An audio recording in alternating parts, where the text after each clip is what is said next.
Assalamualaikum warahmatullahi wabarakatuh. Halo, kembali lagi dengan kami channel Fakta Kehidupan. Kemarin sudah banyak banget yang komen-komen, bahkan mengirimkan cerita untuk dibawakan. Kami ucapkan terima kasih untuk kalian semua ya. Semoga dimanapun kalian berada, tetap dalam keadaan sehat walafiat dan dalam lindungan Tuhan Yang Maha Esa. Kali ini kami akan menceritakan kisah yang tentu saja nama dan tempat sudah kami samarkan. Kisah kali ini menceritakan tentang dipaksa menikahi Ustadz. Selama 6 bulan tidak pernah menyentuhku. Begini alasannya. Pasti banyak banget yang penasaran dengan kisah ini. Gak usah lama-lama lagi deh, kita langsung masuk ke ceritanya.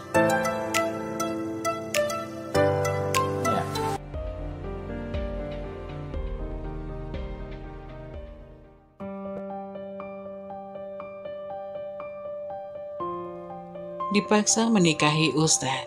Selama 6 bulan tidak pernah menyentuhku. Begini alasannya.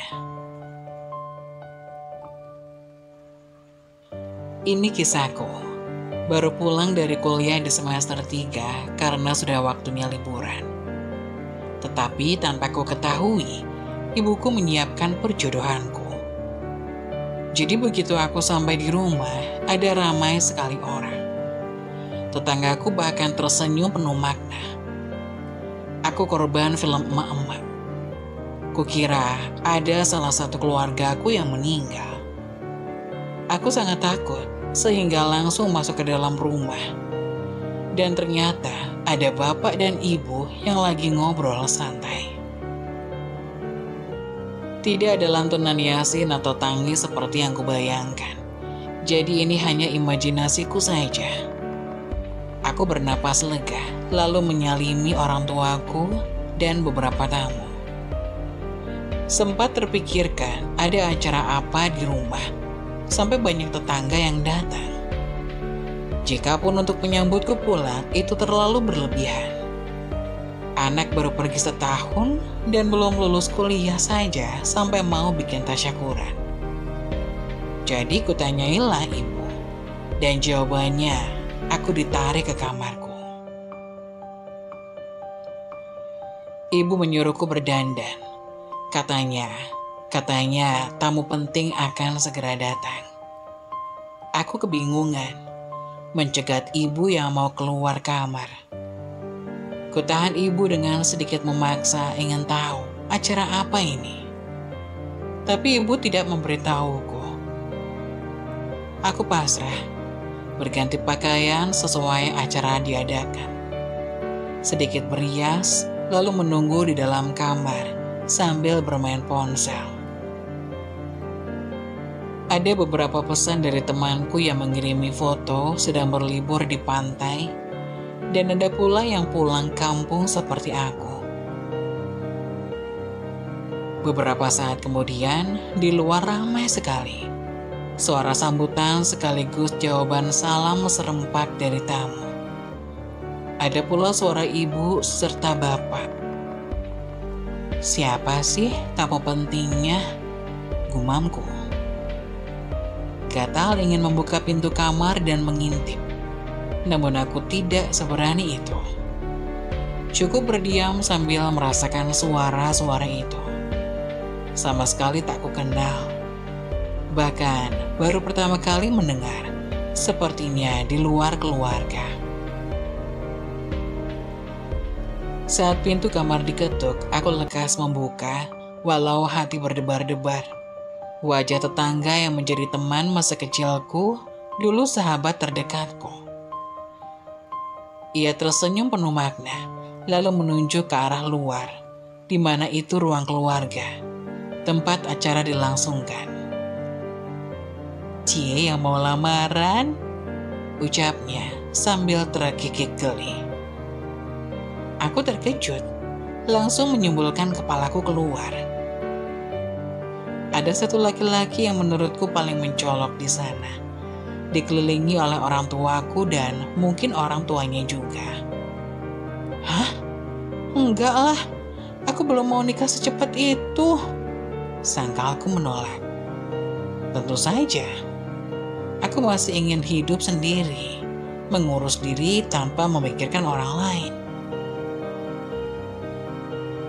Temanku itu malah mengejekku. Ia menarikku keluar, lalu menuntunku untuk duduk di samping ibu. Wajahku yang baru muncul menjadi pusat perhatian. Sorak sambil senyum penuh makna ada di setiap tamu. Mereka mencocokkan aku dengan laki-laki itu. Bu, Nay gak pernah menentang ibu selama ini. Tapi lamaran ini, Nay gak bisa diam saja. Nay gak mau secepat itu, Bu. Aku berbisik pada ibu. Wajahku entah bagaimana bentuknya. Aku menjaga agar tidak menunjukkan keenggananku. Namun tetap saja ini bukan keinginanku. Terserah dengan para tamu yang sudah datang. Orang yang mau lamaran saja nggak tahu acara ini kok. Ibu malah mengabaikanku. Jelas sekali tidak menerima penolakanku. Aku menghela nafas.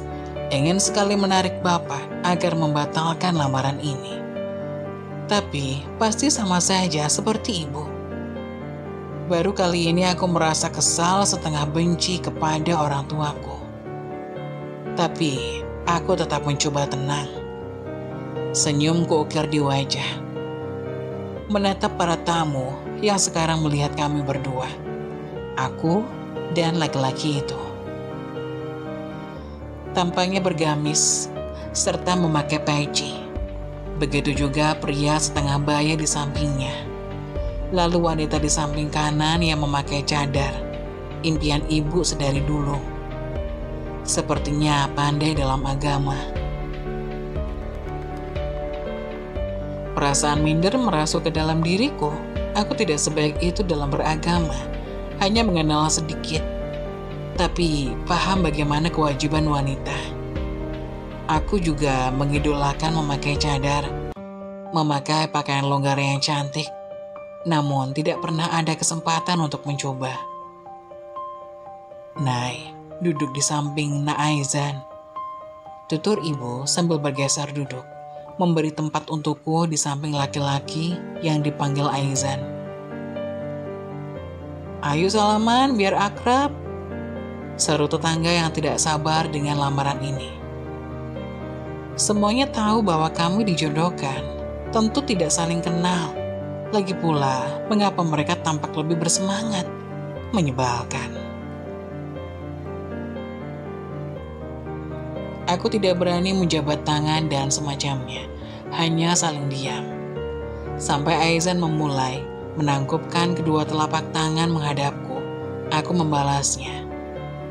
Kami tidak saling menyentuh. Saya Aizan, tuturnya dengan lembut namun tegas. Aku merinding seketika. Dia Ustadz, bisik ibu dari belakangku. Aku memutar bola mata. Malas dengan ibu yang memasakku dalam lamaran ini. Tidak tahu saja putrinya ini punya seseorang yang disukai.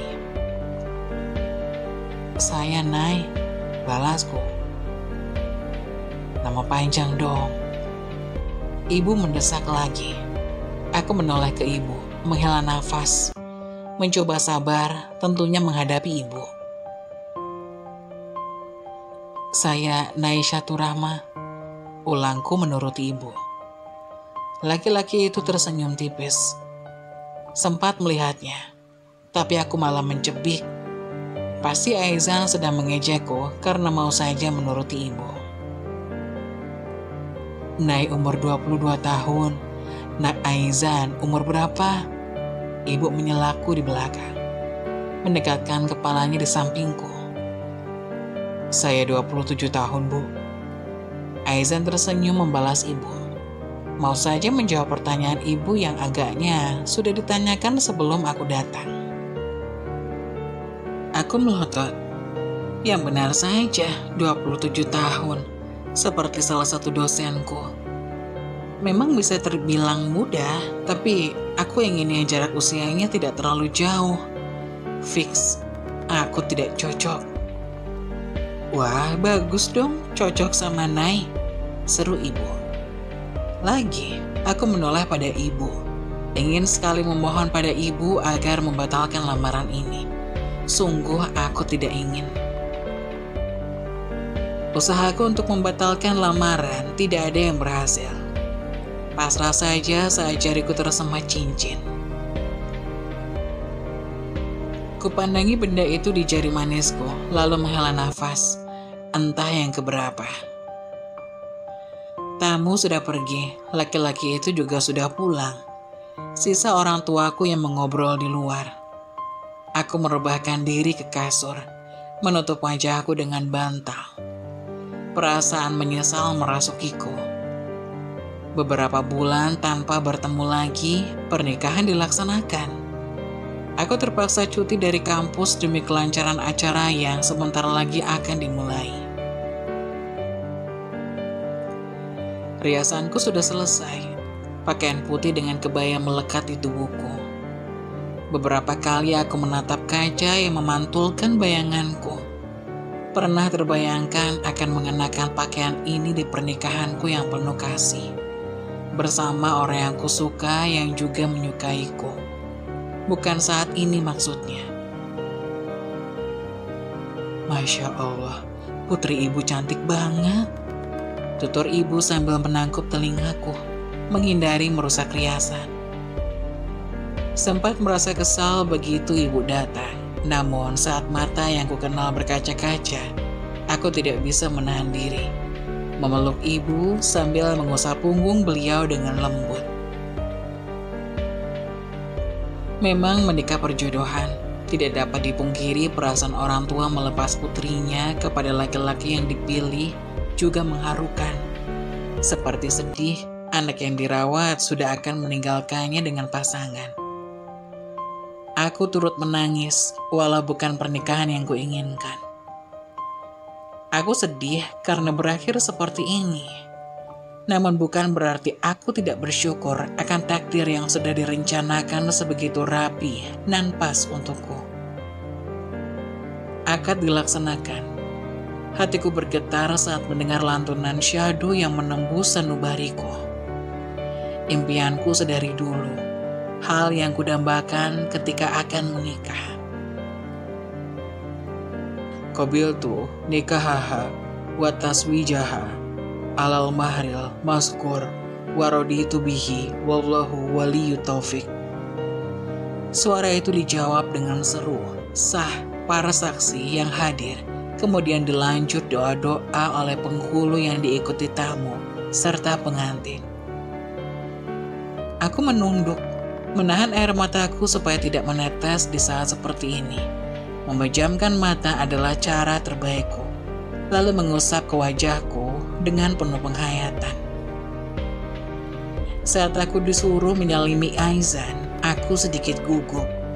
Meraih tangannya yang dingin, kemudian meletakkannya di dahiku. Sedangkan Aizan akan mengecup kepalaku. Sedikit ku dengar ia membisikkan sesuatu dalam bahasa Arab. Agaknya berdoa, dan aku hanya mengaminkan dalam hati, meski tidak tahu apa yang ia maksud.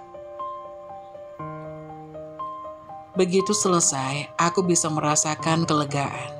Seperti nafasku tersalurkan dengan baik. Begitu pula perasaan ibu yang melihatku sambil tersenyum. Kubalas hal serupa. Acara selanjutnya hanya hiburan dan semacamnya. Aku sedikit bosan. Duduk di samping Aizan lalu hanya diam saja mendengarkan obrolan orang-orang. Setelah menikah, aku memang mengikuti Aizan tinggal di rumahnya. Namun aku harus kembali ke kosku, lantaran melanjutkan kuliah. Jadi aku tidak pernah berkomunikasi dengan suamiku, bahkan lewat handphone sekalipun. Tetapi saat hari libur, aku akan tetap pulang, menjalankan kewajibanku sebagai istri. Memasak, mencuci baju, membereskan rumah, dan semacamnya. Untuk urusan ranjang, Aizan tidak pernah menuntut, begitupun aku yang tidak menanyakan padanya. Prinsipku, jika dia ingin, ya harus bilang. Dan lagi, seperti yang ibu katakan, Aizan itu ustaz. jadi kerap tidak di rumah untuk mengisi berbagai pengajian di berbagai tempat. Kami berdua sama-sama sibuk dengan urusan pribadi dan lebih memilih hal sendiri-sendiri. Namun ada kalanya Aizan berada di rumah seharian, tepatnya saat hari liburku. Sehingga kami malah sama-sama di rumah, tetap tanpa komunikasi kecuali dibutuhkan. Misalnya aku menanyakan mau dibuatkan minuman apa, lalu mengajaknya makan dan sebagainya. Hanya beberapa itu saja. Pernikahanku berjalan seperti itu selama 6 bulan. Selama ini sudah beberapa kali ibu menanyakan kehamilanku. Aku dibuat jengah akan pertanyaan serupa dari orang-orang. Lagi pula, bagaimana bisa aku hamil kalau Aizan saja tidak pernah menyentuhku? Bahkan kami jarang tidur bersama kecuali hari libur. Yang benar saja, masa hamil sendiri. Saat ini libur seperti biasa. Andai saja aku menjawab begitu, tapi tidak mungkin. Masalahnya, aku tidak ingin mengungkapkan aib rumah tanggaku, apalagi tanpa tahu alasan Aizan tidak menyentuhku. Takut nanti jatuhnya fitnah, karena aku belum menanyakan alasan Aizan. Saat ini, libur seperti biasa. Aku dan Aizan sama-sama di rumah. Sarapan bersama. Saat sudah selesai, aku menahan Aizan yang hendak pergi bersama piring bekasnya. Aku memintanya duduk kembali, lalu aku beranjak duduk di sampingnya lebih dekat. Mau tanya boleh? Maaf kalau ganggu aktivitas dan pribadimu. Ucapku mencoba lemah lembut, seenggaknya seperti merayu anak kecil. Aizan mengangguk, menatap mataku. Aku terkejut sebenarnya. Sebelum menikah, ia tidak pernah menatapku tepat di mata dan lebih sering menunduk. Namun sekarang agaknya lebih berani. Ibu beberapa kali tanya sama Nay, sudah hamil atau belum? Nay bingung jawabnya karena selama 6 bulan pernikahan kita, Nay dan Aizan belum bersentuhan. Jarang satu kamar juga. Tanyaku pelan-pelan, berusaha tidak menyinggung siapapun, walaupun harus membawa nama ibu dalam pertanyaanku. Aizan tersenyum, manis sekali dengan sedikit kumis serta jenggotnya. Pertanyaan semacam itu tidak perlu kamu jawab. Mereka memang senang penasaran. Ini urusan kita, sudah bagus kamu menanyakan pada suamimu. Aku merinding saat Aizan menyebut dirinya suamiku. Masih belum menerima sebenarnya, namun dalam proses pembiasaan. Saya belum menyentuhmu bukan berarti saya tidak tertarik padamu. Bukan juga menganggurkan istri saya. Melainkan ada cinta yang harus saya tumbuhkan dalam diri kamu. Saya sadar diri bahwa merenggut mahkotamu tanpa cinta darimu bukan hakku. Tuturan Aizan membuatku tidak bisa berkedip, menatap ketulusan matanya. Bahkan saat tangan hangatnya meraih tanganku untuk digenggam, sedikit diusap dengan lembut. Hatiku bergetar merasakan itu. Agaknya dia berhasil membuatku jatuh cinta. Setidaknya harus didasari suka sama suka. Begitulah jalannya pernikahan. Lanjutnya.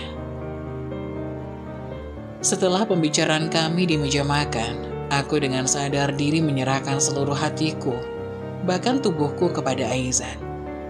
Mengaku dengan sepenuh hati bahwa aku istrinya, wanita yang dihalalkannya dalam akad indah waktu itu. Kami menjalani pernikahan seperti pasangan suami istri pada umumnya. Hingga 1 tahun kemudian aku memiliki anak. Seorang putra yang menjadi bukti akan cinta kami yang mulai bersemi lalu menyatu.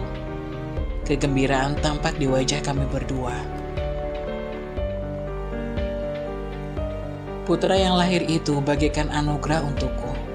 Karena saat itu aku mampu lulus kuliah dengan nilai terbaik, sekaligus mampu menyelesaikan pendidikanku di jenjang akhir dengan baik. Kegembiraanku tidak berhenti di situ saja, karena ibu dan bapak turut bahagia akan kehadiran cucu pertamanya. Mereka sangat menantikan ini, momen bahagia ini. Dari sini aku bisa merasakan pembelajaran yang kuambil.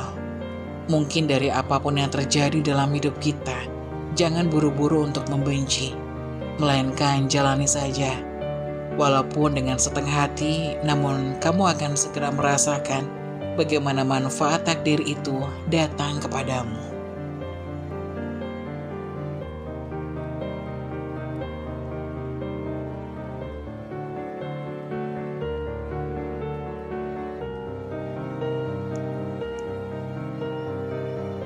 Saat-saat tersulitmu seringkali mengarah pada momen-momen terbesar dalam hidup. Teruskan, situasi sulit pada akhirnya membangun orang yang kuat. Mengeluh tidak akan pernah bisa memperbaiki keadaan. Bersemangatlah dalam menjalani hidupmu dengan ikhlas dan kesabaran. Begitulah kisah dari salah satu subscriber kita. Semoga kita dapat mengambil hikmah dan nilai-nilai penting yang bisa kita jadikan contoh pada kehidupan kita sehari-hari. Bagi kalian yang ingin memberikan kritik dan saran yang membangun, kalian bisa tuliskan di kolom komentar. Kalian juga bisa membagikan kisah kalian untuk kami bawakan lewat nomor yang ada di kolom deskripsi. Jangan lupa tetap dukung channel kami dengan cara like, komen, dan subscribe, serta tunggu video-video selanjutnya. Sekian dari saya, terima kasih. Wassalamualaikum warahmatullahi wabarakatuh.